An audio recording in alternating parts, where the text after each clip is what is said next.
Tracking the money, how Recovery Act recipients account for the use of stimulus dollars. I want to thank all of you for being here this morning. Today, the committee continues its oversight of the largest spending bill in our nation's history, the American Recovery and Reinvestment Act of 2009. 9 months ago, it appeared that our national economy was spiraling out of control with nothing to slow the free fall. Now, with the help of the Recovery Act, our economy may be on the brink of recovery. This is the fourth in a series of hearings that examines the unprecedented rescue plan to jumpstart our economy, heal the hemorrhaging labor market, prevent drastic cuts in state budgets, and provide much-needed assistance to our nation's working families. With nearly $790 billion in taxpayers' money on the line, the Recovery Act mandated extraordinary accountability and transparency provisions. Among these requirements, Section 1512 of the Act obligates recipients to report on the use of certain recovery funds. On October 30th, the Recovery Accountability and Transparency Recovery Board released their first recipient reports. And today, the GAO will release its first report analyzing the reporting process and the results. The recipients' report indicate that the Recovery Act has directly created or saved approximately 640,000 jobs, and about 400,000 of those jobs are in education or construction. In my home state of New York, 40,000 jobs reportedly have been created or saved by Recovery Act funding. And in New York City, job placement in the third quarter were up 60% from last year, with 3,043 jobs placement in Brooklyn alone. In downtown Brooklyn, the long-stalled revitalization project, City Point, has been resurrected and will generate more than 300 construction jobs and 100 permanent jobs. Additionally, Recovery Act funds are being used to build nearly 740 affordable homes in Harlem and Brooklyn, generating 2,800 new jobs. While stories like this are very encouraging, I am gravely concerned that the unemployment rate is now 10.2%, the highest in 26 years. It is even it is even higher for African Americans and Hispanic Americans, for people who have lost their jobs. It is not very comforting to say we are making progress. Nevertheless, the experts tell us that employment recovery historically lags behind economic recovery. According to Federal Reserve Chairman Ben Bernanke, if the stimulus package did not exist, our nation's unemployment situation would be far worse. And on the positive side, in the third quarter of this year, we saw the first growth in GDP in over a year. That being said, today's hearing confronts the question, how do we know the Recovery Act is really working? The truth of the matter is that while recipients' reports provided for an unprecedented level of transparency, we must be able to rely on the reported data. At this point, it is clear that errors found by GAO and others should be corrected immediately, not months later. No matter how difficult, recipient reporting should be subject to strict quality control. The American taxpayer expects reporting to be done, and done well, and $787 billion weighing in the balance is certainly far from just general pocket change. Taken as a whole, the big picture seems to indicate that the job trend is positive. Overall, there are some signs that jobs are finally being created, both as a direct and indirect result of Recovery Act spending. But while we are on the brink of recovery, we have a long way to go. The important message that I get from these recipient reports is that we need to spend Recovery Act money on projects that actually create jobs. We need to get the money out there faster, and we need to make sure it is targeted on economically distressed areas. And we certainly need to make sure it is properly accounted for. I'm looking forward today to assurance from our witnesses that there is a sense of urgency to do that. In addition, I think the Congress working with the President really needs to focus on the need for further job creation over the next several weeks. The American people are really hurting. And again, I want to thank our witnesses for appearing today, and I look forward to your testimony. At this time, I yield 5 minutes to the ranking member of the committee, the gentleman from California, Congressman Issa. Thank you, Mr. Chairman. And I want to thank all the members of the administration for being here. I want to first preface by saying that recovery.gov is the right idea in reportability. It's a new idea, and there are going to be bugs. I think we all recognize that we're not going to get it right the first time, but we can and must continue to make transparency in government not just a goal, but a reality. Mr. Chairman, I'm pleased that we have a panel of witnesses before us today who can answer questions about why after the passage of $787 billion stimulus, substantial job creation has not occurred, and why members of the administration are peddling false save jobs created. You yourself used the 640,000 jobs created number, a number that is still on the board even though it has been discredited by both public and private sources. The American people, Mr. Chairman, are suffering. We learned this month that another 190,000 people joined the ranks of the unemployed, bringing the total number of jobs lost since President Obama took office to 3.8 million jobs, or 10.2% of the workforce. If you're that 10.2%, or an African American and a 15% unemployment, or an African American youth and a 50% unemployment, it's 100% unemployment to you. We all remember, Mr. President, the stimulus pitch, a promise that unemployment would never rise above 7.8%, and the stimulus would save 3.5 to 4 million jobs.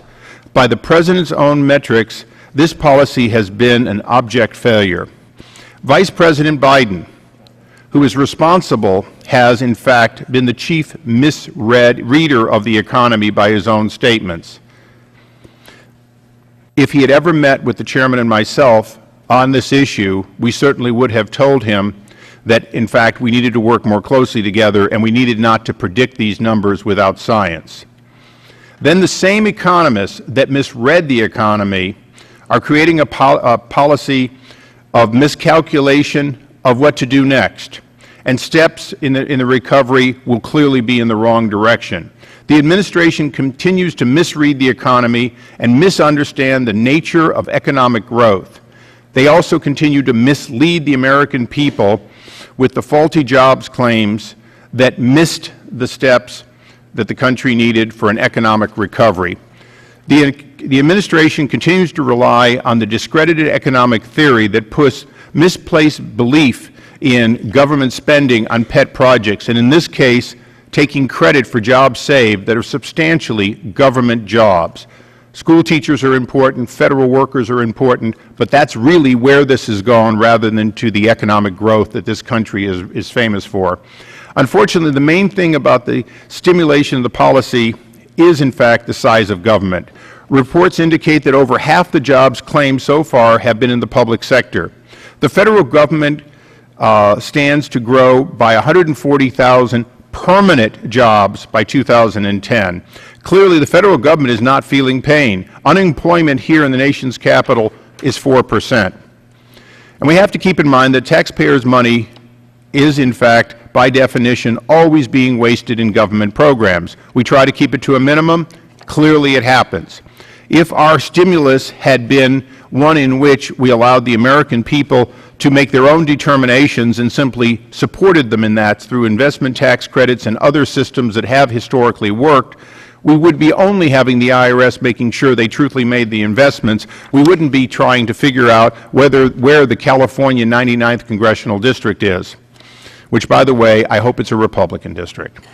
Perhaps most relevant in today's hearing is the fact that the administration continues to try to cover up its mistakes with misleading job claims. Recovery.gov currently proclaims 640,329 jobs have been created or saved by the stimulus. Well, the administration has continued to brag about this number as a fact. Reports have indicated that it's wildly inaccurate.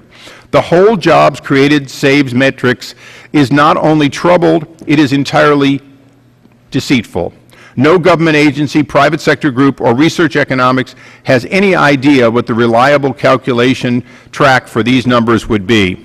Mr. Chairman, I'd like to put up at this time the Oxford English Dictionary definition of propaganda.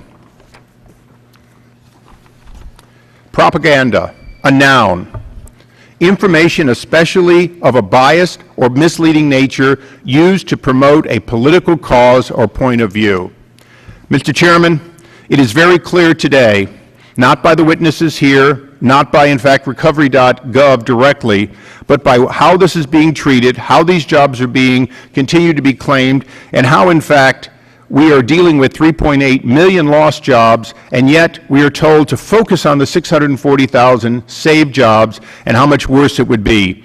Mr. Chairman, that is propaganda, plain and clear. The administration has to go back to the facts. As I said in my first part of my opening statement, I support the work of Recovery.gov, trying to bring the facts to us and recognize there will be mistakes, but the fact is they have no idea how many jobs have been saved or created. With that, I yield back, Mr. Chairman.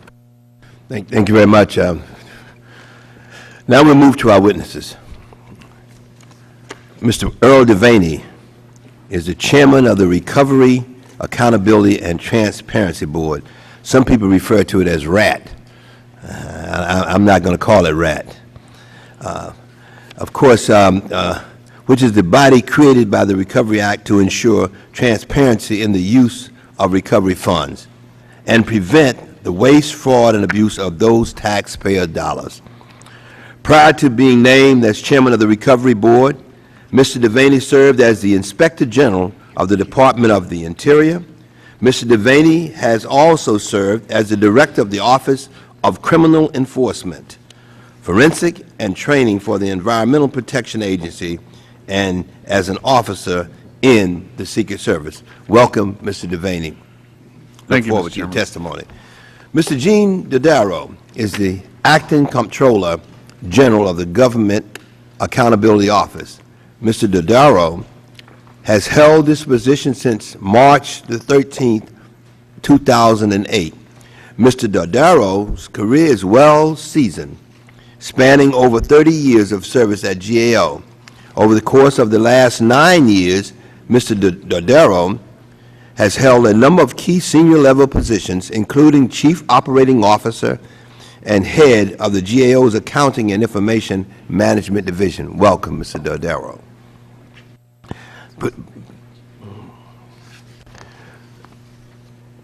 The Honorable John Porcari is the Deputy Secretary of Transportation and is responsible for managing the day-to-day operations of the department. Previously, Mr. Porcari served as Secretary of Maryland's Department of Transportation and was Assistant Secretary of Economic Development Policy at the Maryland Department of Business and Economic Development. Welcome, Mr. Porcari. The Honorable Wilder Miller was confirmed in July as the Deputy Secretary of Education. And Mr. Miller serves as the department's Chief Operating Officer. Deputy Secretary Miller has previously worked with the Los Angeles Unified School District, the Santa Monica Malibu Unified School District, and served as an ex officio member of the Board of Education for the City of Los Angeles Budget and Finance Committee. We welcome you to this hearing today. As long-standing procedure, we always swear our witnesses in, so if you would be kind enough to stand and raise your right hand.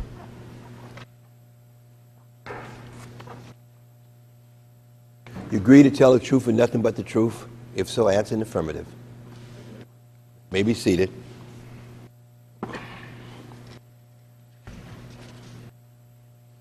So why don't we just go right down the line? We start with you, Mr. Dodaro, and just come right down the line. Thank you, Mr. Chairman. Good morning to you, Ranking Member Issa, members of the committee.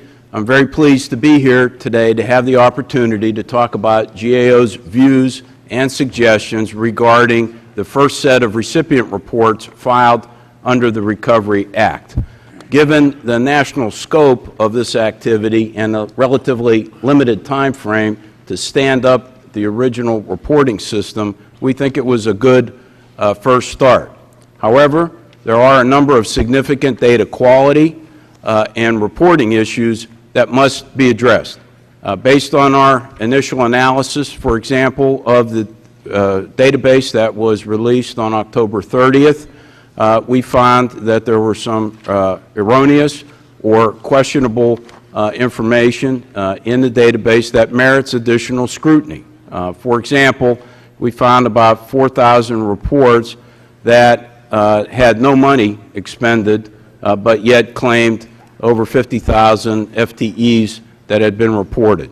There are other reports where money has been expended, but the no FTEs have been reported under those reports. So this needs additional scrutiny and examination to determine the validity of that information. Secondly, the coverage. OMB estimates that about 90% of the recipients reported, but questions remain about the remaining 10% of the recipients that should have reported but potentially did not.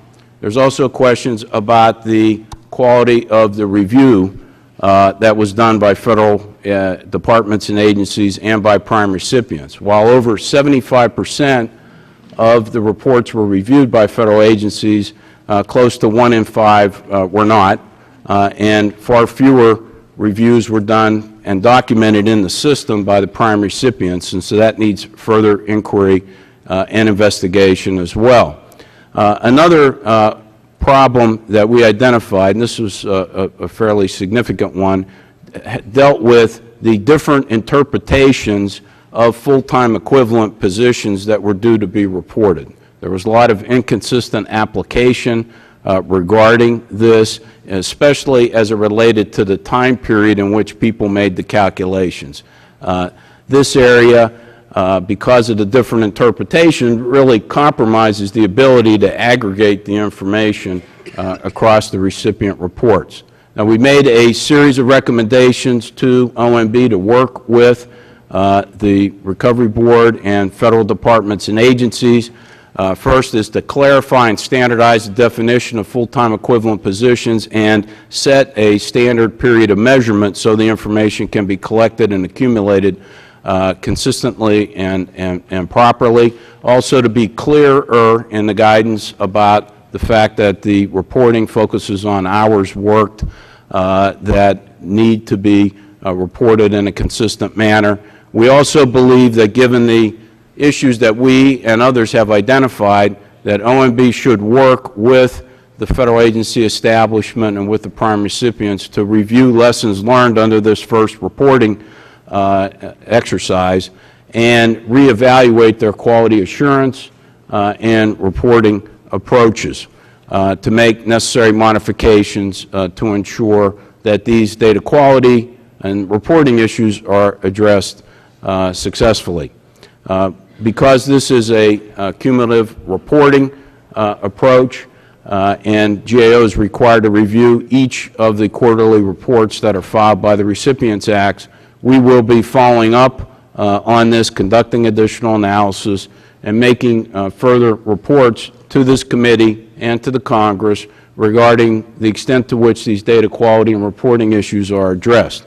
I think it's important to address these issues both for the current set of recipients that are filing reports, but also there will be new recipients that were not did not have to file reports now. As the recovery money gets spent over fiscal year 2010 and 2011, there will be many more recipients filing, and those areas need to be addressed as well to prevent future problems from emerging in this area. So I thank you very much, Mr. Chairman, for the opportunity to summarize our findings. I'd be happy to respond to questions at the appropriate point in time. Thank you very much, Mr. Dodaro. Chairman Devaney. Thank you, Mr. Chairman, Ranking Member Iser, and members of the committee. Thank you for the opportunity to appear before you today to discuss the activities of the Recovery Board, and in particular the recipient reporting period that just ended October 30th. After I've made my opening remarks, I'll be glad to answer any questions you might have. Much has transpired since the last time I testified before this committee in March, but I'll start with a discussion of recipient reporting. Overall, the Board's two websites, Mr. the Devaney, inbound... will you put your mic just a little closer? Okay. Thank you. The inbound reporting website, federalreporting.gov, and the public-facing portal, recovery.gov, worked together as intended during this first reporting period. On October 1st, recipients of recovery funds began reporting on their use of the funds, and between October 1st and October 30th, over 130,000 prime and subprime recipient award reports were filed. Since this was the first time that recipients were submitting data reports, and some states had been encountering technical challenges in filing bulk reports for the recipients, the Board decided to have a 10-day grace period where late filers were permitted to submit their required quarterly reports after the due date. However, they also were required to explain their reasons for the delayed reporting. Beginning October 11th, OMB and the awarding agencies began the review of the recipient reports, providing comments and posing questions to recipients. Following this data quality review, prime recipients and sub-recipients worked to make corrections identified by the awarding agencies. As a result, about 21% of the recipient reports were modified. These changes are chronicled on a separate web page for all users to see and are downloadable for more experienced users. While there were very few technical difficulties with the reporting process, that is not to say that recipients did not encounter problems, either in reporting or their ability to digest the guidance. As you undoubtedly know, OMB created a large amount of guidance on reporting. However, there were apparently still some reporting questions the recipients were unable to solve, as GAO chronicled in their most recent report. Accordingly, we will continue to play an active role with OMB in crafting solutions to help resolve those reporting problems. Mr. Chairman, I believe these reporting problems can be divided into two categories: inaccurate data and noncompliance. First, the data reported was riddled with inaccuracies and contradictions. For example, a misplaced decimal made it look as though a company had awarded a $10 billion, was awarded a $10 billion contract when it had really been awarded a $10 million contract. Another obvious error, more than one entity put dollars awarded in the data field for jobs created or saved. Even more notorious were significant errors relating to congressional districts. These mistakes do not surprise me, however, and in a way they are not unequivocally bad. In reality, this data should serve in the long run as evidence of what transparency can achieve. In the past, this data would have been scrubbed from top to bottom before its release, and the agencies would never have released the information until it was near perfect. You and the American public are now seeing what agencies have seen internally for years.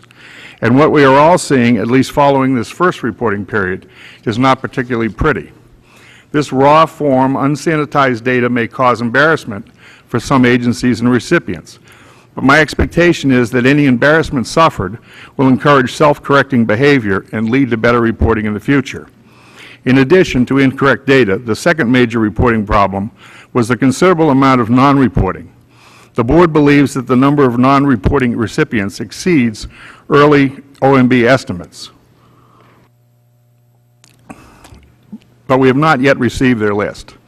Given my decades of law enforcement experience, it should come as no surprise to anybody that I personally favor a penalty of some sort for noncompliers. The Recovery Act prescribes no penalties for failure to report, but perhaps an amendment to that effect would be something for Congress to consider. Even if criminal penalties are not practical, the fact that some would willfully not file is distressing and must be addressed. Agencies, at a minimum, will need to decide what actions they are willing to take to ensure that transparency and accountability aims of the Recovery Act are not disregarded. Perhaps an agency could refuse to provide any additional funds to a non-compliant recipient, or demand that non-compliant recipients return funds not yet spent. For the Board's part, we intend to post those recipient names prominently on recovery.gov. Although the website presents the most visible aspect of the Board's work, the transparency it provides is only half of the Board's dual mission of transparency and accountability. Over the past several months, we have also made great strides in furthering our goal of accountability and oversight. Simply stated, the Board will now be utilizing recently procured software tools and analytical tools to provide an in-depth fraud analysis that interfaces with 8.5 million public records with the recipient data to help identify non-obvious relationships. We believe these non-obvious relationships would unveil facts that may have not been transparent to government officials at the time the contract or grant award was made. Today, I can assure you that every recipient of a contract or grant or loan under the Recovery Act is being processed through this sophisticated, multifaceted system. To further assist our accountability mission, the Board has implemented a robust hotline solution where citizens can reach us by phone, electronically, fax, or regular mail. To date, we have received more than 350 citizen complaints. As you might expect, not all of these are concerned actual fraud, waste, or mismanagement, but those that did have been referred by our hotline staff to the appropriate IG for further inquiry. Meanwhile, the rest of the IG community has been working diligently to manage its recovery-related oversight responsibilities, with approximately 77 investigations having been opened and more than 390 audits, evaluations, and reviews are underway. Mr. Chairman, I'd like to conclude today with my oral remarks with a thought about transparency. I believe that the principal downside of transparency is embarrassment, and there is enough of that here to go all around. All of those involved, including the Board I chair, will need to dedicate themselves to improve the quality of the data in the days and the weeks ahead. However, if I've learned anything yet about transparency, it's that it's harder to practice transparency than it is to talk about transparency. It's definitely not something for the faint of heart. Mr. Chairman, I will now be glad to answer any questions you might have.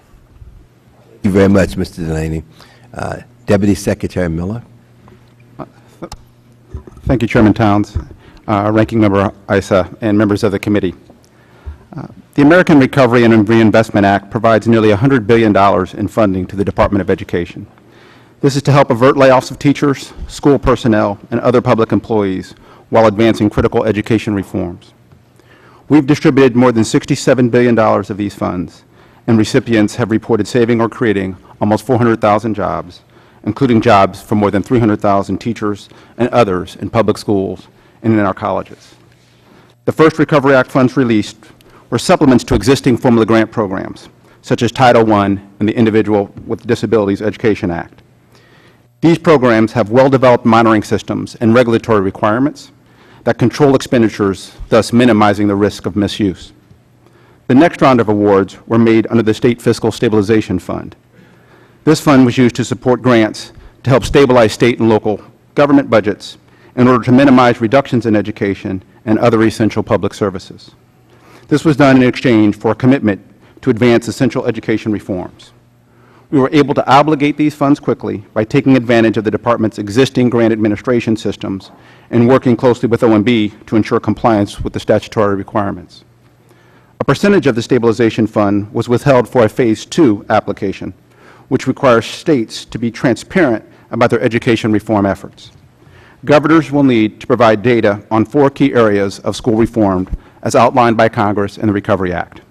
Those are achieving equity in teacher distribution, improving the collection and use of data, implementing high standards and high-quality assessments, and turning around our most struggling schools.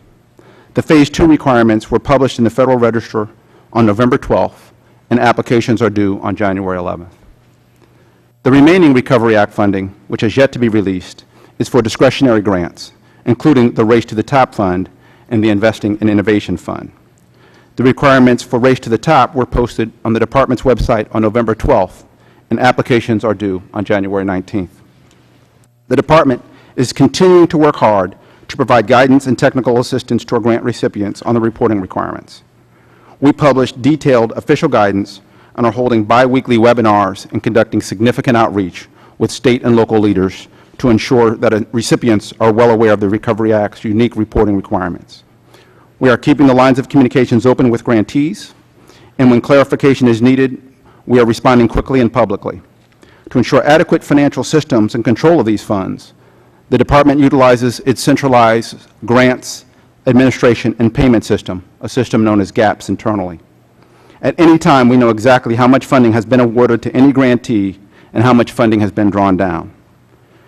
With GAPS, we not only screen any grantee requests for funds to be drawn down, but we also require grantees to certify that they will use the funds within 3 business days, as required by the Cash Management Improvement Act.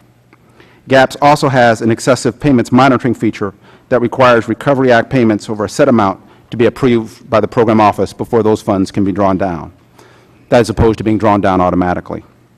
We are expanding this process to apply all Department funds, not just Recovery Act funds.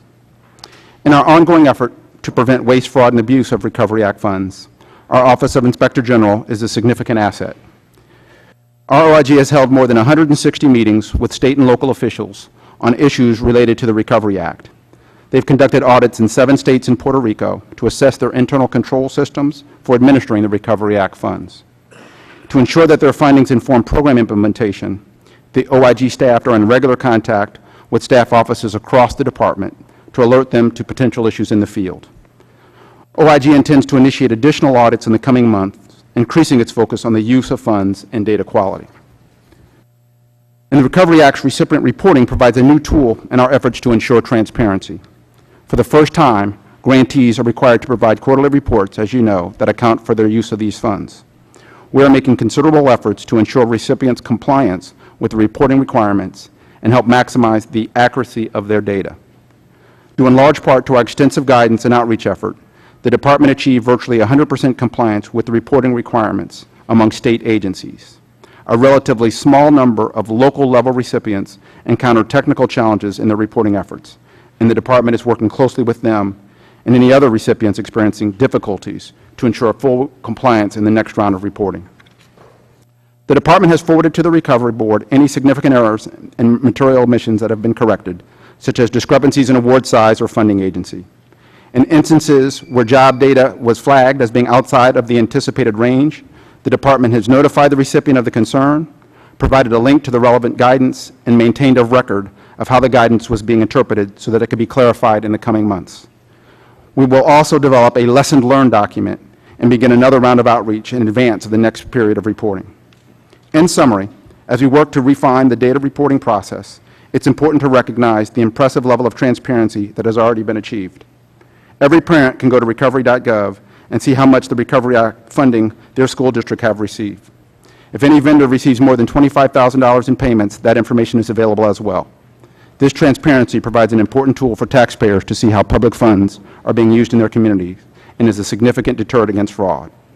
In closing, I believe that the Department has been highly effective in implementing and overseeing its Recovery Act funds. We've received considerable feedback from our grantees on the guidance we provided. We will continue to work to improve data quality and further the unprecedented level of transparency. Moreover, we are confident that the Recovery Act has succeeded in keeping hundreds of thousands of teachers and other staff in schools, helping to ensure that despite the significant budget crisis that states face, our children can continue to get the education they need and deserve to prepare them for the future. Thank you again, and I'll be happy to answer any questions. Thank you very much, Secretary Miller. Deputy Secretary Picara. Chairman Towns, Ranking Member Issa, and members of the committee, thank you for having me here today. Let me begin by sharing information about our progress in implementing this historic legislation. The Department of Transportation received $48.1 billion in resources to support infrastructure improvements and create and sustain jobs throughout the transportation sector. In the 38 weeks following enactment, we've obligated a total of $30.3 billion on more than 10,000 projects nationwide. More than $5.5 billion of these resources have been expended, and more than 6,500 projects are underway or completed. In addition, work is underway to prepare for the award of the $8 billion the Recovery Act provided for high-speed passenger rail. On a parallel track, we're internally reviewing the applications for the $1.5 billion provided to the Department in discretionary grants. We expect to award these grants in January 2010, ahead of the February 17th deadline. Overall, the Department has made substantial progress in implementing the Recovery Act, and the Secretary and I are very proud of these accomplishments. Recovery Act funds are improving our transportation infrastructure while putting people back to work in cities and counties throughout the nation. As I travel around the country, I've talked with construction workers who have shared with me how difficult it was to provide for their families until they were employed or reemployed after being laid off on a Recovery Act project. This program has been an economic lifeline for people like Brandon Nestler, a construction site foreman from Wisconsin, who was laid off last year after 18 years of service, until a recovery-funded project put him back to work full-time, overseeing grading work on I-94. Allison Barber, a new college graduate with a degree in construction management, had few job prospects until a construction company hired her as a full-time foreman on a major road project in Colorado. These workers, and many thousands like them, can look forward to a paycheck and ensure that their families have the resources they need. There's no question the Recovery Act is working as intended, putting Americans to work while making long-term investments in our infrastructure. Equally important is DOT's commitment to ensuring that all these funds are spent wisely, that the program meets all federal reporting requirements, and that we're able to share accurate information with the American people about our progress. The Recovery Act requires, among other things, that funding recipients provide independent reports of the numbers of direct jobs created and other project-related information. Section 1512 of the Recovery Act requires recipients to report this information as of September 30th, 2009, and then again at the end of each subsequent quarter through fiscal year 2010. Given that this reporting process was new for the recipient community, the Department of Transportation staff reached out to their state DOTs, affected transit and airport authorities, and Amtrak to assist them in understanding the reporting guidelines provided by the Office of Management and Budget. We also conducted a series of webinars and other training sessions to provide recipients with information needed to comply with the Section 1512 requirements. DOT staff continued to provide support to these recipients until the reporting database was closed on October 20th. As a result of these efforts, the recipient community for DOT reported 45,250 direct jobs created. DOT contractors reported more than 1,000 additional jobs. More than 96% of our recipient community successfully reported their data in the reporting system. Overall, we're pleased with the 1512 reporting and anticipate even more success in the future quarterly reporting. We're in the process of contacting the recipient community to identify any errors that could be corrected in the next reporting cycle. In addition, we're asking for their help in identifying recommended process improvements and lessons learned to simplify future reporting. As we begin planning for the next Section 1512 reporting cycle in January of 2010, we'll build upon our initial training and outreach efforts to help ensure success with the future recipient reporting requirements. This concludes my testimony, and I'll be pleased to answer your questions. Thank you very much. Let me thank all of you for your testimony. We will start the questioning, and I'll start off. I guess let me just direct this to you, Mr. Dodaro, and also to you, Mr. Vaney. I mean, we all know in terms of how important this is, but is it really creating jobs? Jobs being created out of the stimulus package? Well, I think it's clear that the use of the money is intended for that purpose. The real question that we're looking at in this case is what's the accuracy of the information that's being reported, and the accuracy of the information needs to be improved, and that would, I say, would be the bottom line, because but you do think jobs are being created? Well, the funds are being used for the appropriate purposes from what we've seen, but the question is, you know, how many jobs will be created or not. There are several dimensions to this. First of all, of the amount, the $787 billion that is estimated to be spent, as of the reporting period here, only 22% of that amount of money had been spent as of September 30th. So it was $173 billion. Point number two is that was spent both in the tax cuts, the entitlement programs, unemployment insurance, Medicaid, and others, and then in grants, contracts, and other things. The recipient reports only deal with the grants and contracts. So of the $173 billion that's been spent under the Recovery Act, only $47 billion is subject to the reporting requirements under the Act. So even if you get an accurate count under the recipient reports, it's still a subset, and it only focuses on job creation. And we think, and we believe we made good recommendations to improve the accuracy so that there's a better basis for making informed judgments about how many jobs were created or saved.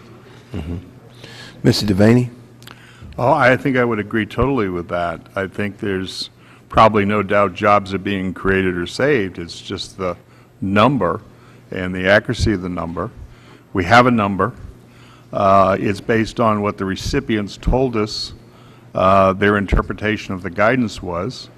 And as the acting comptroller suggests, that guidance needs to be clarified in a big way, in a big hurry, to help recipients be a lot clearer the next time they report. I have no doubt that there's a lot of jobs being created. I think it could be above or below 640. I think missing reports might drive the job numbers up, and I think there's enough inaccuracies in here to question the 640 number. It might go down. So it's somewhere in the middle there is a balancing act, and as the quarters go on, and as the accuracy gets better, and recipients get better at reporting accurately, I think we'll get a much better picture. This was the first time, and there were a lot of challenges for both recipients and agencies, and quite frankly, for my board. So my hope is that as we go forward, this is all going to get better. Right. You know, the non-compliance, do you think that's the fact in terms of the lack of staff or being an unfunded mandate? What do you think that really sort of creates the non-compliance? Do you think that they're overworked? The request is just too much for them to handle at this time? I'm trying to get a handle on it because I like the idea when you indicated the fact that maybe some kind of penalty. And as you know, that the ranking member in this committee has put forth legislation, you know, trying to create some relief. You know, and of course, that's one reason, another reason why I have, you know, interest in this, and of course, maybe get your response even to our legislation. I think there's probably a number of reasons why why recipients didn't report. It could be as simple as they didn't want to. Two, they were confused and didn't know they had to. There are no penalties, and in that kind of a situation, just my enforcement background leads to believe that penalties are a deterrent effect, and if there were some, I think we would have gotten better compliance. But the fact is, I'm still trying to get a handle on how many didn't. I think Mr. Dodaro suggested that it may be as high as 10%. I'm in that range. We're in that range ourselves. That's a little higher than what OMB's early estimates are, but I'm waiting for that list. Right. Okay, Mr. Porcari, did you indicate in terms of your situation has been very different? I understand you said 96%? Yes, Mr. Chairman. We of our 1,037 recipients that were required to report, 96% did. And I would point out that they are widely varying in capability. Some were very large state DOTs. We also had municipalities like High Point, North Carolina, where you had one person who was planning, designing, bidding the project, and doing all the reporting requirements. And we believe that is one of the reasons that that 4% were not able to report. Right. I yield to the gentleman from California, the ranking member. I thank you, Mr. Chairman. Mr. Devaney, Secretary LaHood said, "We know for a fact that Recovery Act investment have created or saved more than 640,000 direct jobs so far. These are real, identifiable jobs directly funded by the Act." Can you support that? Well, I think, sir, it may be a fact that that's what's on my website, but that may not be the, the correct number. To characterize, he may have been a little overzealous in saying real, identifiable, direct, and in fact, it's just a damn estimate, isn't it? It's what the recipients reported. Okay. I was reminded, by the way, that when a fish hits a wall, he says, damn. That's what we're talking about here. Okay, so going through a couple of slides, the White House Press Secretary, Robert Gibbs, on October 30th, 2009, says the direct jobs in that is again, 640,329, referring to recovery.gov. Same day, Vice President Biden's chief economic advisor, those jobs accumulate to 650,000 jobs saved or created so far. Same day, Vice President Joe Biden, when the data is posted later today, it will show that we have created or saved 640,239 jobs directly from contracting authority with the federal government. Last slide, CNN, headline, stimulus creates 640,000 jobs. Pull up the propaganda again. Is there any reason when you don't know what the number really is, that it's just an estimate, that in fact there's about 60,000 jobs you pulled off, and you didn't even pull off the 26,000 jobs the University of California says it claims, which would be half of its employees, were saved by this act, and they don't have a net new hiring, so you had to save existing employees, half of them. Isn't that just propaganda? Isn't it either misleading or designed to serve a political agenda when in fact it can't be substantiated, it is not true, and it is either misleading or designed to say we're doing a great job when in fact we don't know? Mr. Devaney, you're the most honest man I know. Without a whole lot of in-between, shouldn't we be more conservative and say, look, this is what the reports are, we're scrubbing it, this is a new system, it has its problems, we hope that at least they're reporting the dollars right, and we have no idea whether those people have the ability to calculate accurately the full-time jobs equivalents, but we're going to get to the bottom of it. Wouldn't that be a fairer way to put it? I like that statement. Thank you, Mr. Devaney. Now, I said to begin with that I commend you for what you're doing, and I'm going to concentrate really on the fact that we know that the output is propaganda. We know we lost 3.8 million jobs. We know, for example, Secretary Miller, when he says he saved 300,000 jobs, these are simply transfers to pay for teachers. So it's not created. It's simply they are alleged not to be laid off. The money was moved to other parts of the budget, so those teachers kept the job, and the state spent the same money they would have spent on teachers somewhere else. That's a reality of those 300,000 jobs. So now let's get down to the real question, which is, can you, with the money you have, Mr. Devaney, improve your site to have back-engine capability so that when somebody puts an erroneous number in, when somebody puts in a number that doesn't jibe with what they were given, when somebody puts in a congressional district that doesn't exist, and I know you've scrubbed that now, but can you have the engine fact-check it so that it comes back and says, hold it, you have these corrections? When I try to put the wrong credit card number in, I get a bounce back when I try to buy online. Can you do that with the money you have today, or should Congress be giving you more dollars so that your prototype for online reporting in government can become robust enough to be everyone's prototype? I think we can do that, sir, and I don't think we need any more money to do it. To be quite honest with you, I think we needed this first quarter to totally understand which pieces of the data were going to cause the most problems. So now that we know, we're doing that analysis. We certainly intend to build what we call internal logic checks into the system. So, for instance, if a congressional district is selected that does not correspond with the zip code that's also put in there, there's a bong that goes off somewhere, and the recipient is asked to spend some more time and come up with the right congressional district. One quick last follow-up. Will you also be producing the kind of software that would allow a single recipient trying to do their job and report properly to be able to do it at little or no cost? Will you create that so that the downstream, because I know the Department of Transportation, most of those people reported because they're used to reporting. It's pretty similar to what they've been doing. Can you create the ability to enable more and more people to be able to report accurate by delivering additional capability to them downstream? Is that part of your plan?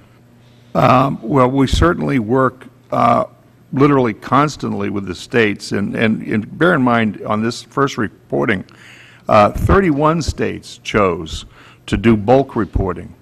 and literally report for everybody in their state, all the recipients. And that actually enabled us to work with the people that were doing the reporting. And I think it worked well. I think there were problems encountered that we resolved rather quickly. So, yes, it's a constant, ongoing dialogue we're having with states and recipients. How can we make it better for you? And to the extent we can, we will. Thank you. Thank you, Mr. Chairman. Thank you very much. Gentleman from Massachusetts, Mr. Attorney. Thank you, Mr. Chairman. First of all, I want to thank everybody for the testimony here today. This is a difficult job that you all have, but I think it's the transparency issue is critical, and I suspect that the American people are grateful for it. The Recovery Act funds are going to amount apparently about 10% of our deficit over the next 10 years. I wish that we had given scrutiny to the other 90%, which of course comes from the $1 to $3 trillion spent on the Iraq War, which obviously wasn't very well accounted for. Which will probably amount to over $4 to $5 trillion for the 2001-2003 tax cuts, which weren't paid for, and we go on and on with what brought us to this point. But I think it's very important that we have this transparency and accountability, and I thank all of you for doing that. But let me ask you, Mr. Devaney, the Recovery and Reinvestment Act contained certain Buy America requirements that was intended to ensure that the stimulus money was spent on U.S. companies. The law also allowed for agency heads to waive those requirements if it met certain criteria. And I wanted to know whether or not you were aware that 5 agencies have granted more than 24 exceptions to that Buy American rule. I'm aware that agencies are giving waivers. Is it concerning to you at all that the information about those waivers is not really available on the recovery.gov? I think that's something we should probably get and put on recovery.gov. So if I'm clear, in your opinion at least, it would increase transparency on the use of the recovery funds to have the information on those waivers and the rationale and the amount that's expected to be spent on foreign-made goods noted publicly on recovery.com? I agree with that. Thank you. Mr. Dodaro, did you find that there was inadequate monitoring of subrecipients by the states?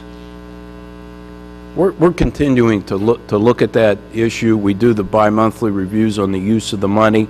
There have been some concerns that we've reported in our earlier reports about the need to have better reporting or to ensure reporting on subrecipients. So we're continuing to look at that issue as part of our bi-monthly reports on the uses of the money by selected states and localities.